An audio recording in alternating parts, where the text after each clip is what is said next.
moving on. I mentioned a couple of videos ago the Anita Sarkisian woman who was kind of at the head of Gamergate and that whole thing that happened. So this is actually a video about her by Gamer from Mars, the most hated woman in YouTube history. So we're going to check this out. All right. It looks like he's winking. Perv. Events that caused the most havoc in internet history. When thinking about events that caused the most havoc in internet history, I would say one of the main contenders would be Feminist Frequency, a crowd-funded YouTube series that would bring video games to the forefront of the online culture war. Run by Anita Sarkisian, this unassuming woman would go on to be... Yeah, I feel like that shade of lipstick is not... In general, I guess maybe that's just me. Like, I grew up in a place where kind of women didn't really wear makeup. Like, it is... So, it's kind of one of those things. Maybe I'm just not used to the notion of makeup. I just don't like the really bright red thing that women get sometimes. It's not my thing. One of the most controversial faces on the World Wide Web, with claims of collusion and theft still lingering on to this very day. But after over a decade, I wanted to... That looks all right. Again, I just can't stand the whole, like, yeah. ask myself if this vitriol was really justified, which led me down an extremely blue hair, danger, untouchable, demon. convoluted rabbit hole as I tried my best Get her away. To take an objective look at the rise and fall of this once online titan. So today, that's what I'm going to do. The daughter of Armenian immigrants, Sarkisian's parents moved from Iraq to Canada in the 1970s. Wait. Armenia is an actual country. Sarkisian is Armenian, and her family is from Iraq. So they moved to Armenia and then to... What? Maybe I have to look up Armenian now. Her father worked as a computer engineer while her mother was an accountant. Anita was born in 1981 and raised outside Toronto with her older sister. While people have since questioned her gaming background, what I can say for certain is that her family owned an NES, which she played at around the age of 5. When the original Game Boy released in 1980... I still remember these old types of stuff. Remember we had like a game with a bow that you would shoot cougars or stuff. Mountain goats? That's really fun. Yeah, mountain lions. I'm assuming it was a mountain lions, not cougars. Mountain lions and mountain goats. Yeah. Fun game. 1989, she begged her parents to buy one. They argued it wasn't a toy for girls, as it was right there in the name. They ultimately relented, even buying a Super Nintendo when she and so it began. So her villain arc began. Turned 10. Anita's home life was a blend of Armenian and Arabic culture, with her family still... So I'm assuming her mother would have been Armenian, or maybe her dad is Armenian? I don't know. Having loved ones and... Look, there's kind of a whole thing where I think in Islam, they're pretty dicey with regards to letting women marry non-Muslims, but they'll allow men to marry non-Muslims, but I don't know if it necessarily goes the other way a lot. Could be wrong. Iraq, she got a different view of the First Gulf War, but the differences went deeper than that. When Anita first started school, she could barely speak English. That got her bullied to the point that she never spoke Armenian again. I spoke Armenian. My parents were like, "You'll learn English at school." Well, okay. All of these kids made fun of me. I came home and said, "I'm never speaking Armenian again," and I never did. Became attention where I needed to become more like these Canadian school friends. I wanted to fit in. Yeah. Eventually, she learned to... There's this weird thing, like... I don't know, like, at what point in my... It feels like as a kid, you kind of... Like, if you fit in, then maybe you want to be special, or if you... are very unique and people kind of single you out for bullying, maybe you want to fit in. I don't know. There's this kind of inverse relationship to what you have as a matter of course versus what you Fit want. in as she moved through middle school. In those years, she tried to live up to her parents' expectations, but changed in high school as she explored the counterculture. Guy looks like a buff nerd. The young teen began changing outfits at school to wear things her mom didn't approve of. She listened to grunge and Marilyn Manson, but she was...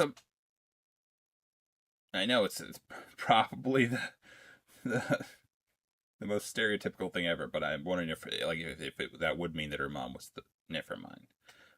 I'm assuming her, like, if she's worried about her mom but not her dad, maybe her mom was the Muslim. I'm not for sure. Not for sure. Also self-admittedly a bossy kid who had to be the center of attention. This led her to get beat up several times. Dear heavens above. I didn't fight back. I remember being like, oh, someone's punching me, cover your head and wait till it's over. And then they just got really bored. When she turned 15, her family moved to Orange County, California. It disrupted her... Do women get into fights as kids? Does that kind of suck if it's like a boy beating up on a girl? I don't know, maybe like like before a certain age it doesn't really matter, but like... her entire social life, but she found her crowd at a place they called Hippie Hill. The school wasn't big hippies enough for many cliques, so it became a de facto place. Sorry, I feel kind of bad for saying untouchable now, because she is actually kind of foreign. I feel better if I had said the untouchable thing about the hippies. For anyone different. Anita got into punk and started abusing drugs, even shaving her head. I was very ragey. I liked anything that was angry. I didn't like anything that was normal. That's what we were talking about this in the previous video, obviously. Like, maybe along with saying there, like, it feels like there are people who are... They maybe use the term normal to justify being, like, needlessly defiant. Like, impractically so. If that makes sense. Like, I don't know. Despite this, she left after a few years, finding that the group was destructive in nature. It was around this time her family got access to the internet. Her father taught her how to build PCs, and she was hooked. I had my own in my bedroom. I was building... Cool. That's okay, cool. Courtney loved fan pages on GeoCities. I was learning how to code. By the time she graduated, her immigrant parents' aspirations for her had evaporated. Sarkisian left home, couch surfing between jobs in several colleges. By 2003, she worked at a hotel and did freelance web design on the side. That year, she enrolled at Santa Monica College, which would end up being a major catalyst in her life. The school was a hotbed for radical ideas and activism. Of course. Like many a young person. They go to college and they get all sorts of ideas about the world should work. No, I don't know where. That was especially true in light of the Iraq War. She participated in protests, which encouraged her to dig into political theory. It was a class on intercultural communication that taught her what could go wrong? Public speaking and audience analysis. She helped organize on issues like climate change and alternatives to capitalism. Miss Sarkisian... Oh, sweet glory. Who could have guessed? Some communist bullshit. Completed her undergrad studies at Cal State Northridge, receiving her bachelor's in 2007. This is when she took interest in performance as a mode of activism. For what it's worth, I do agree that capitalism can have issues. I just think it's kind of like that. What is it, Benjamin Franklin? Democracy is the worst system of government except for all the others. Capitalism is the worst system of economy except for all the others. That's my I tend to believe that way. She moved to New York to publicize the work of political action groups. That entailed learning photography and giving them media training. A friend from the time recalled, Anita understood how to tell stories and how to work the media. It's worth mentioning that the label... It's a fancy way of just saying she knew how to lie. I don't know. Maybe that's an oversimplification, but it does seem like that would be a lawyer's way of whitewashing it, so to speak. She'd place upon herself were different putting a spin on it. This era. I was one of those feminists who was like, I believe in equal rights, but I'm not a feminist. But she, quote, fell in the wrong crowd and delved into social justice activism. I sort of joke about how it was the most liberating thing that ever happened to me and also the most frustrating for everyone around me. Because, like, when you start learning about systems, everything is sexist, everything is racist, everything is homophobic. Okay, well, that sounds remarkably sensible. We'll see. You have to point it all out to everyone all the time. So there's a good year of my life. There's a good year of my life where it was just I was the most obnoxious person to be around. Shortly after, Anita won a scholarship to the prestigious York University in Toronto. This was the first time her work focused on feminism. It was also at grad school that she drafted up a little idea that would later be known as feminist frequency. The earliest snapshot of Anita's Twitter account shows it was created in November of... Why do female villain always gotta be crazy, violent, seductive sociopaths that lure poor defenseless man into malevolent trap? I don't think that's necessarily the case. Here's a question. Like, I assume in games, just on balance, as with movies probably, most of the protagonists are generally above average attractiveness. I imagine villains would maybe be more variable, but especially with regards to women, like, I don't know if there's a lot of people that would want a really ugly... I don't know. 2008. It was used to promote a site she designed for CUPE in 3903, the campus's largest trade union. When she had only 11 followers... Unions! Sorry. One of those was a man named... Another hot take. I think unions can be really good, but I think very easily they just become the same sort of problem that, the corporations do. They just become the same sort of oppressive force that the monopolistic corporations, they have the same tendency maybe towards that, because it feels like, well, I say same. I think it's a different sort of thing, but it's still bad, because it's very easy once they get a little bit of power to make it impossible for, little startups to actually work, because they have to pay their workers a certain amount and they can't work their workers over hours. It feels like they can tend to abuse their powers to the same extent that corporations do. Jonathan McIntosh. McIntosh was a well-regarded artist for his social justice activism. It's unclear how he and Anita met, although she was a fan of his self-made video remixes. The first post on her newly formed blog, Feminist Frequency, acknowledges he designed the site's graphics. The Feminist Frequency YouTube channel was created on February 14th, 2009. Her stated goal was to explore media from a fangirl perspective. These early videos were simple, with her talking mostly unscripted and editing them down in post. The first went live in May, with 4 more by the end of the year. Her subjects included Twilight, True Blood, and Veronica Mars. The last was the Bechdel test, a measure of the representation of women in fiction. While the term was broadly understood in academia, she helped popularize it to a wider audience. This video was so big it was even shared by Roger Ebert and received 20,000 views, a pretty decent accomplishment at the time. And this was at its core. I have to look up the Bechdel test. Give me a second. Right. Bechdel. To pass, a story must meet 3 criteria. This is an AI answer for the record. It must feature at least 2 named women who talk to each other about something other than a... What the... That seems completely arbitrary. Let me go to the actual site.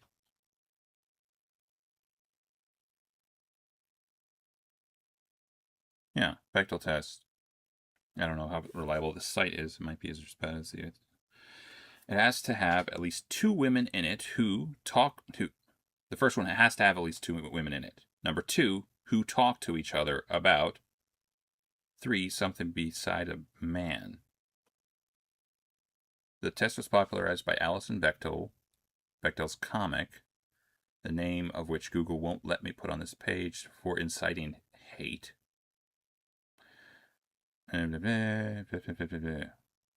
Yeah. Sounds. I don't know, it just feels kind of arbitrary in my mind. The intent of her series. So you can't just have women, you have to have women who talk together about something other than a man. Seems like that wouldn't really exist in rom-coms, right? Well, maybe it exists in rom-coms, but it feels like, I don't know. No, scrap that. Probably does, I don't know. Taking these concepts and making them mainstream. I think that popular culture is a common language that we all speak. The poet Muriel Reichsire wrote that the universe is made up of stories, not of atoms, and I really like that quote because I feel like pop culture is one of the ways that we learn about ourselves and the world around us. In March of 2010, Anita was invited back to Santa Monica College for a lecture. This will come up again later, but for now it's notable for spawning her first video about gaming. As part of her presentation, she created an edit in the style of Jonathan McIntosh's work.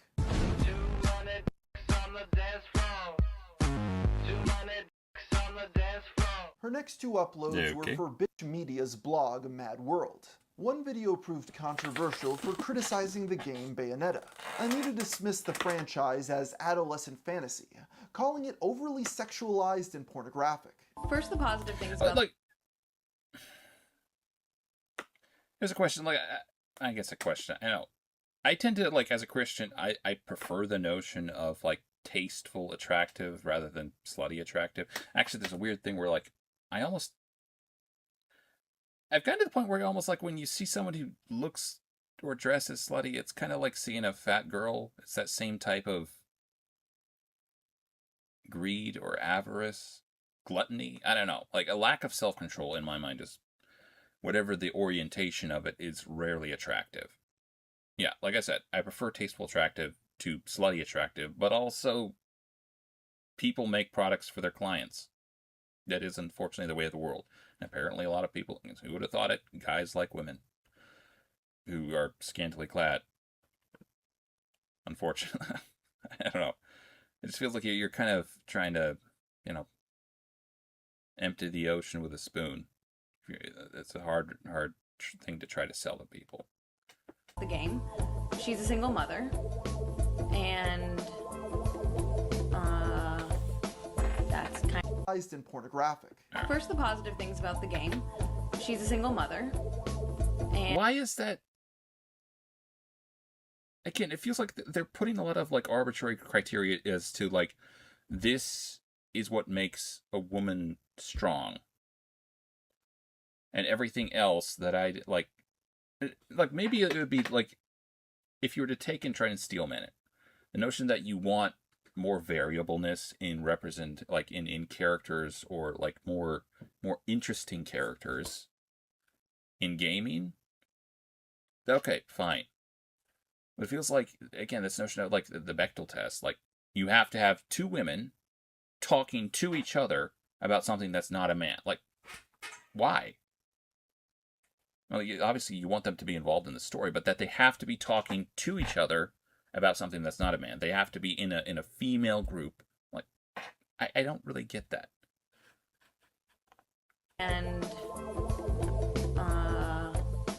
that's kind of it. Her video primarily centered around the game's advertising campaign, which had a billboard that invited passerbys to strip off flyers until the main character was nude. Anita argued it encouraged sexual harassment. The video was bombarded with dislikes until being set to private. It was her first significant wave of backlash, with the comments changed to require manual approval.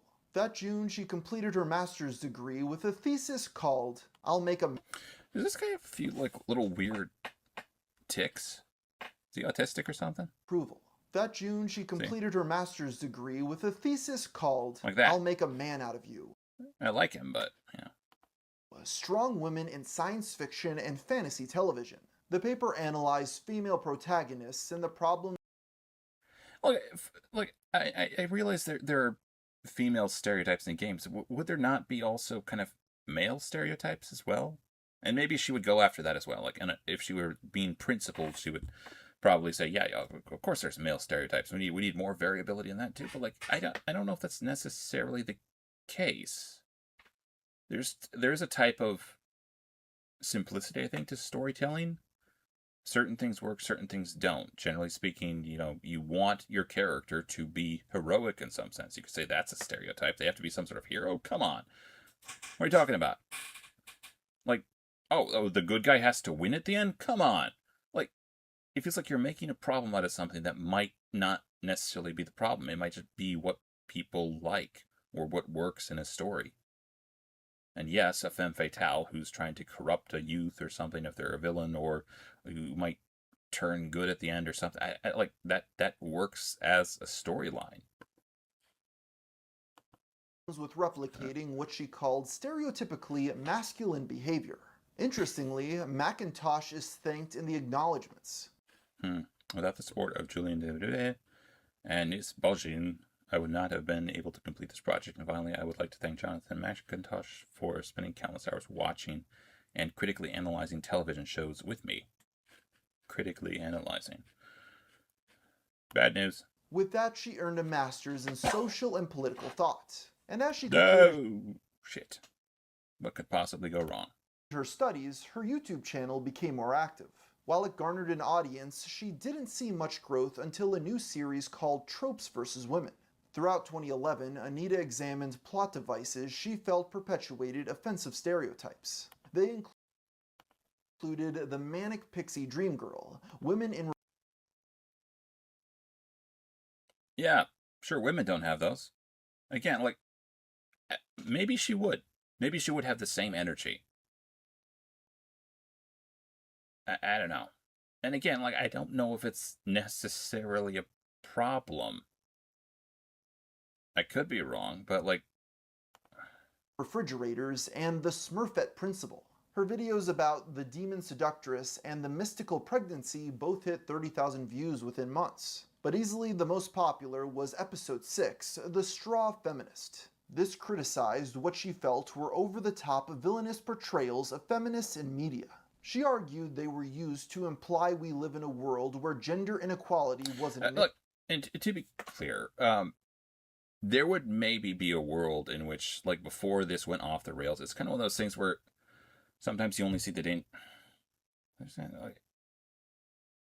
Sometimes you only see the danger of a thing when you see it taken to its extreme. So there might have been a world in which I would have agreed more so with what she's saying, but it feels like, especially these days, it's gone way far the other way. Issue. And this video got over 140,000 views, although not all of that was positive.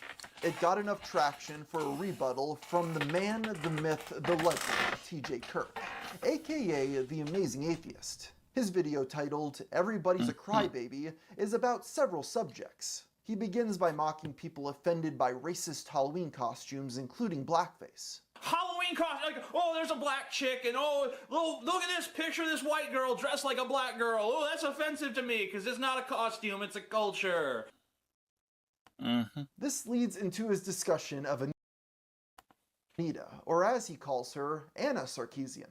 There's a chick, a female woman, I don't know what they want to be called. She's a feminist. Her name is Anita Sarkisian. She runs a YouTube channel called Feminist Frequency. What she literally does, she watches TV shows and movies and points out how they're sexist. This video is so important because Kurt was the first of many to start portraying her as claiming media was corrupting, framing Anita akin to the video games cause violence crowd of the 90s and 2000s. The thing is, this actually wasn't Anita's premise of any of her videos at the time, as her argument is that it reflects harmful views on our society, not that it causes them. I think it's important to critically engage with video games and comic books and movies and TV shows because it's a reflection of our society. Whatever the case. I don't know. Maybe, okay, so he says at the time. It feels like, maybe hindsight 2020, it feels like she was trying to socially engineer some shit.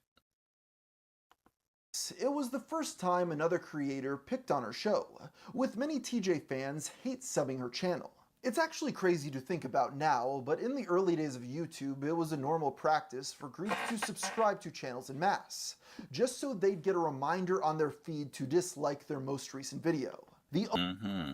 OG form of I racial feel like they really shouldn't have gotten rid of the dislike feature. Like, I don't know. Obviously, it's not cool when people abuse it, but getting rid of it might have presented its own issues as well.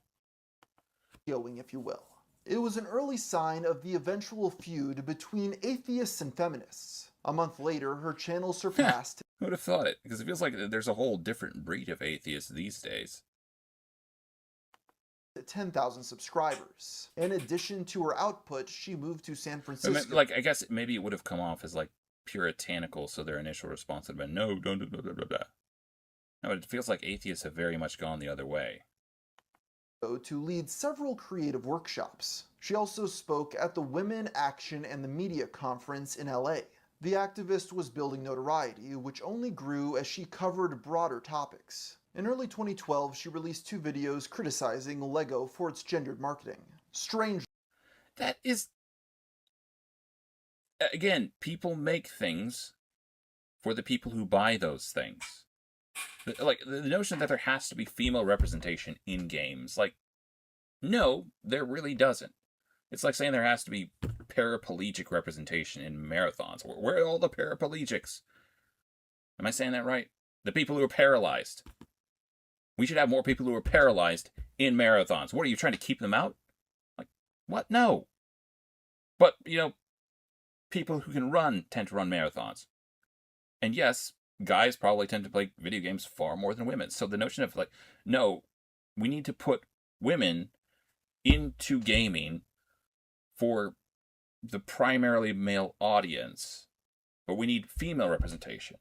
Like, yes, there are women who play games, but again, primarily it's men. I think even with regards to movies, primarily, like, the majority demographic of people who go to theaters would also probably be men. That's I imagine that's more varied, but like the notion of, like, you can't make a type of bespoke item, that you can't tailor your product to the demographic which overwhelmingly buys that thing. Like, it feels entirely counterintuitive, and kind of like you're well, maybe willfully or inadvertently kneecapping the whole thing. I think in her case, it's just kind of, no, we need this to happen. Or maybe she thinks that, like, tailoring them for men in that regard causes trouble or something, because they only believe in these. Like, I think, generally speaking, like, this isn't the case of like, porn or something like that, where people who have never had sex get a very warped perspective of, like, of sex, right? Because I could buy some of that stuff. Most people, believe it or not, have met or know women. They have women who they so maybe on some level, like, some stereotypical representations of women could affect the way people perceive women, or the way some people, like, treat women. But I feel like if playing a video game makes you treat women like shit, I don't know if playing a different video game that treated women better would make you not treat women like shit. Like, I don't know if the video game is the primary factor there. You just seem like kind of a jackass. And it feels like they were kind of maybe a cartoonish representation of toxic male behavior that became more prevalent maybe recently. Like, I guess, I don't know, maybe stuff like that did happen, but I don't know if I've ever been in a group where that was the case. Like, you pick on girls, sure, but the type of over-the-top, like, show us your boobs or something, like, I can't really imagine that's... Maybe it's a thing. I don't know. Never been a part of something like that, in any case. This is the time period that Anita and Mac... And admittedly, the record, live in a pretty religiously conservative type of thing, so that probably wouldn't have been a case. But like, I imagine there would be other... I don't know. It feels like that type of thing was maybe hyperbolized a little bit, at least. Macintosh claim that they both met each other. This is weird because we have archives showing that they definitively were talking to each other 5 years prior. Regardless of this discrepancy, What's the case here? Macintosh claim that they both met each other. This is weird because we have archives anitizing Lego for its gendered marketing. Strangely, this is the time period that Anita and Macintosh claim that they both met each other. This is weird because we have archives showing that they definitively were talking to each other 5 years prior. Regardless of Did they mean like in real life or something? this discrepancy, here Macintosh would say about Anita, she's very personable and friendly on screen and off. She puts everybody at ease, and that comes through on camera. Both videos, as well as her next about the Oscars, got hundreds of thousands of views. By May, her channel boasted over 2.5 million views and 20,000 subs. This is also when she was invited to speak at Humber College. While it's difficult to verify due to a lack of archives, this is when her channel apparently caught the attention of 4chan. And the more popular I get, the more I get. Like 4chan has found me, and they're atrocious. And they purposely they subscribe to my videos so that they know when one comes out so that they can attack me. Anita mentions planning a research study about the harassment women face on YouTube. Admittedly, that's probably not super cool, bro. Like, you can certainly dislike people, but like harassing people is not the best of. Well, I guess I don't know. Is she saying that they're harassing her? She says they subscribe to her so that when she puts out a video, they can dislike it. Maybe she's getting a whole bunch of hate comments too. I don't know. This lecture was filmed in March of 2012, with her idea laying the foundation for a new project, one that would launch her to the mainstream and break the entire internet. While Anita already planned to discuss gaming, it didn't materialize into a bigger concept until her videos about Lego. They caught the attention of Bungie, the developers of Halo. The company invited her to give a talk. I'm excited to be speaking at Bungie Tweets this evening about strong female characters.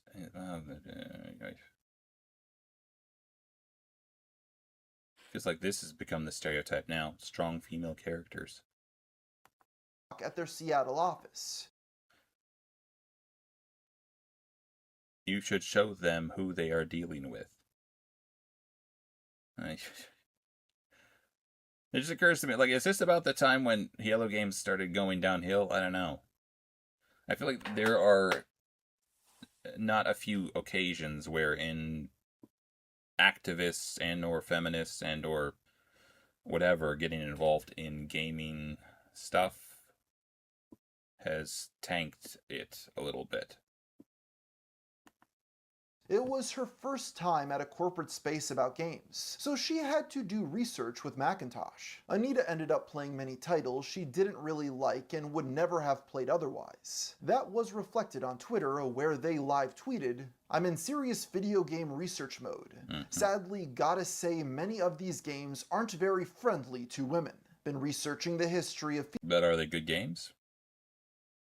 female protagonists in video games for feminist frequency. It's honestly making me depressed for humanity." She visited Bungie on March 13th, and now holding a baseline understanding on the subject, she left with ideas on how to explore gaming further. It was also at this time that the concept of crowdfunding projects hit the mainstream. So I had this format that I liked with Tropes vs. Women, the original series, and I kept hearing about this thing called Kickstarter.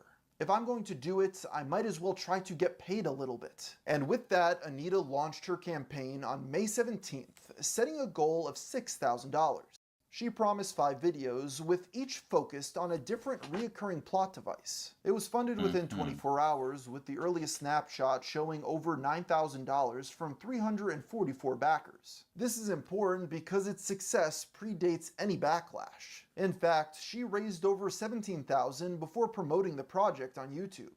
That proves there was enough interest for it to succeed without any of the controversy. The outrage didn't begin until after one seemingly mundane upload on June 4th, 2012. Have you ever noticed that, with a few notable exceptions, basically all female characters in video games fall into a small handful of cliches and stereotypes? I'm Anita Sarkisian, and I run the video web series Feminist Frequency. The video was Look, again, is this unique to women?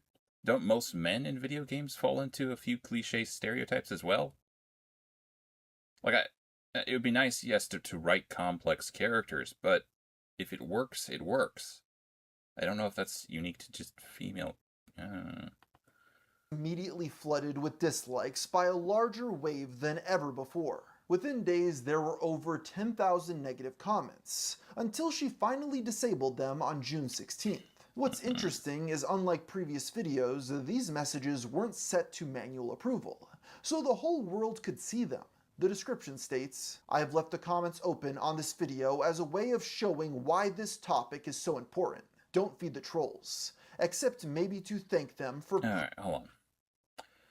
So important. I apologize for all the hate speech, misogyny, racism, threats, and ignorance that were left below over this 2-week period. The trolls only managed to prove to everyone that sexism in gaming is indeed a huge problem. Okay, is the racism against her? I don't know.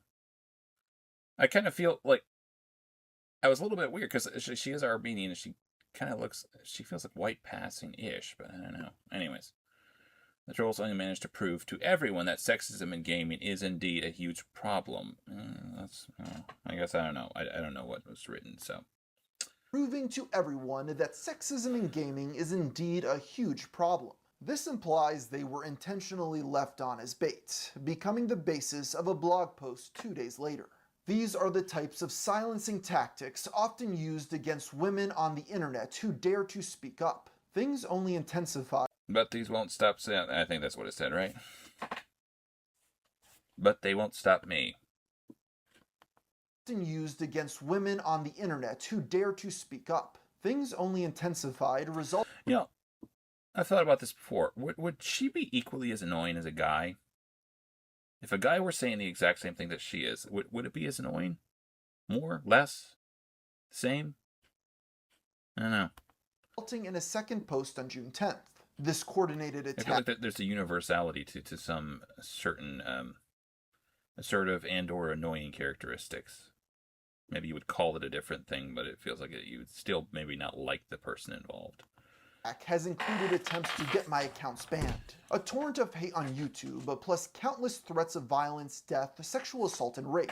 As part of that intimidation effort, the Wikipedia page about me was vandalized with misogyny. Just to clarify, disavow. I disavow, the whole racism, death, sexual assault, and whatever.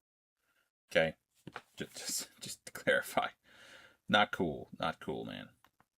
Language, pornography, and racial slurs. In hindsight, something I can't shake the feeling of is that Anita knew what she was doing here. Given her previous media training, she likely knew how to leverage the negativity to her favor. It would also make sense given her previous idea of a research study. But of course, that doesn't justify some of the insane comments being left about a series that didn't exist yet, especially one already funded by her own audience. The story first got coverage from gaming outlets like GameSpot, Kotaku, and Rock Paper Shotgun, spreading until reaching The Guardian. If you think sexism is okay in games, you may be in the wrong century. I think what you deem sexism and what I would deem sexism might be very different things, but alright. Decades into the games industry existence, why do women still have to put up with the most revolting, most insidious forms of sexism around them? Are they just too advanced for it? It quickly sparked a wider debate over if and how the community should change. Her Kickstarter ended on June 17th, raising over $150,000. Well, aside from the reaction of the general public so far, which makes it kind of seem like you've done more harm than good for females. How about that? While many were already shocked, it was only going to escalate. Anita was targeted with DDoS attacks and attempts to hack her account. They tried to dox her but were unsuccessful. A wide variety of memes circulated, and many using offensive derogatory imagery. This led her to make a third post on July 1st about image-based harassment. It emphasized the degrading and often pornographic images made to intimidate her. It once again got media coverage, getting her on CBC radio. Again, not cool. Disavow. But that paled in comparison to what happened next. 4 days later, a user on Newgrounds published Beat Up Anita Sarkisian. This flash game allowed you to simulate punching the feminist Still not cool. until she had black eyes. Its description ironically accused her of ignoring constructive criticism. The headlines wrote themselves, with an easy-to-point-to example of gamers' unhinged hatred. It was covered by the New Statesman again, quickly disseminating to other outlets to highlight online harassment. The trolls turned her into a martyr, garnering sympathy from the public at large. Anita was subsequently invited to EA Dice, the devs We stand by her 100%. behind Battlefield and Mirror's Edge. She even held a TEDx talk about the response. So I'm no stranger to some level of sexist backlash. I've sadly gotten used to sexist slurs and sexist insults, usually involving kitchens and sandwiches. But what happened this time was a little bit different. I found myself the target of a massive online hate campaign. Feminist Frequency ended the year with 36,000 subscribers, and Macintosh and Anita got right to work, purchasing over 300 games for their research. While much of the backlash at the time was surface level, there was some more valid criticism. When her video on Bayonetta resurfaced, many felt it was obvious she never played the game. There was also a tweet that implied she was in favor of race-segregated classrooms. I've actually read many studies that state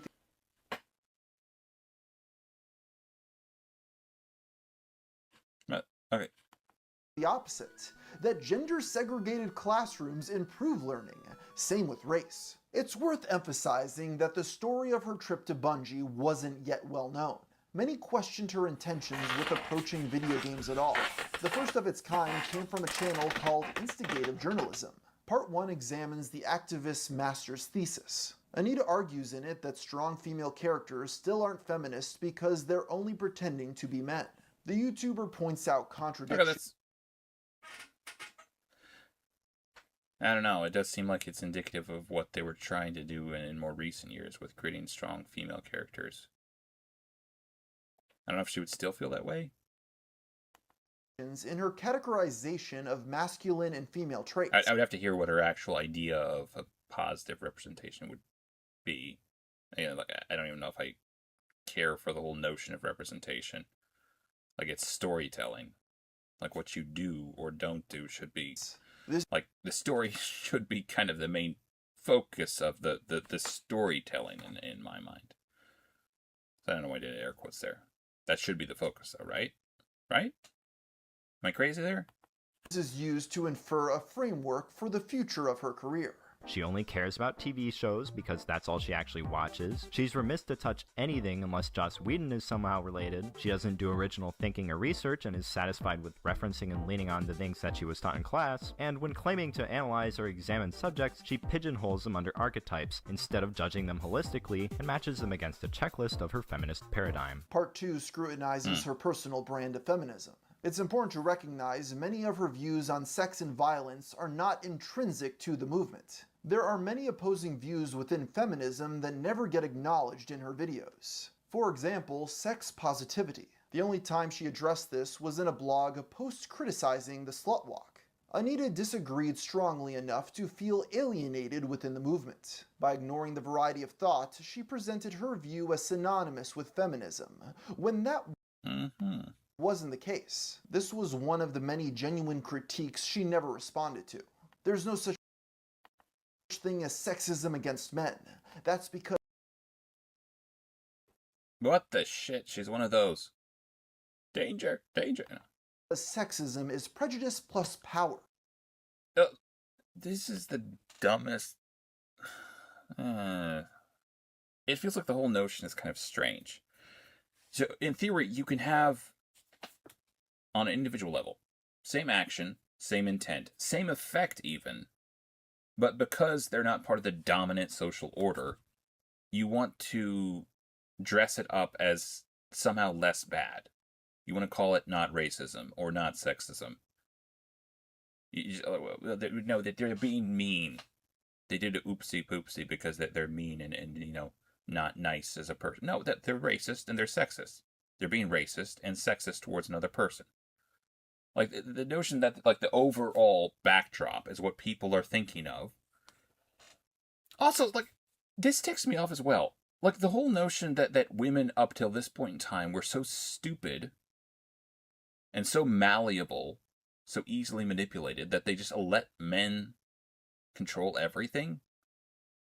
I'm not sure if I'm the one who's a misogynist. Just saying.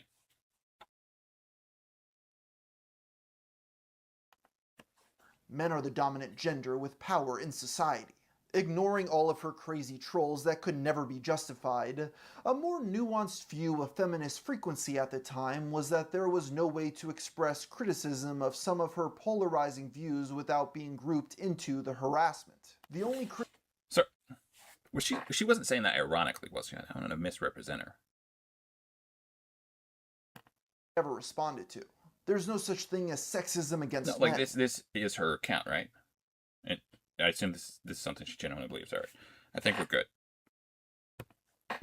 A more nuanced view of feminist frequency at the time was that there was no way to express criticism of some of her polarizing views without being grouped into the harassment.